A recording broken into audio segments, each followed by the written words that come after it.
অনেকে DBT link করার জন্য ওয়েবসাইটে যাচ্ছেন, কিন্তু ওয়েবসাইট ইরর করে দিচ্ছে, মানে অনেক ট্রাফিক হওয়ার জন্য। তাহলে আপনাদেরকে আমি ডাইরেক্ট লিঙ্ক দিচ্ছি আমার ডিসক্রিপশন বক্সে। মাই আধার লগে ইন সার্চ করবেন, তারপর চলে আসবেন, এরকম একটা ইন্টারফেস দেখতে পাবেন সামনে। দেখবেন ওখানে লগ ইন আছে, লগ ইনে গিয়ে ওখানে দেখবেন, ওখানে বেশি কিছু না, আধার কার্ড এবং মোবাইল নম্বর দিয়ে সার্চ করে নিতে হবে। চলুন আজকে চলে যাই আজকে।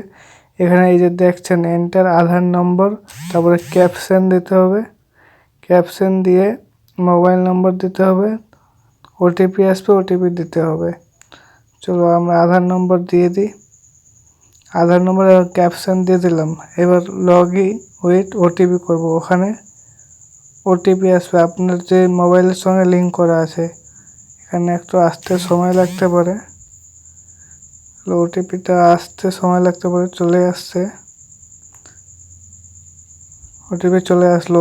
ওখানে দেখো ব্যাংক, আমরা নিচে স্ক্রল করব, ওখানে দেখবেন যে ব্যাংক স্ট্যাটাস দেখতে পাবেন। ব্যাংক স্ট্যাটাসে গিয়ে ট্যাপ করবেন,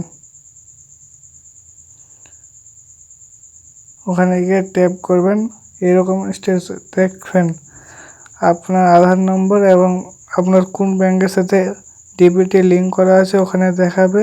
আপনার স্ট্যাটাস অ্যাক্টিভ আছে, মানে আমার ডিবিটি লিঙ্ক করা আছে, এরকম চেক করতে পারবেন। ধন্যবাদ।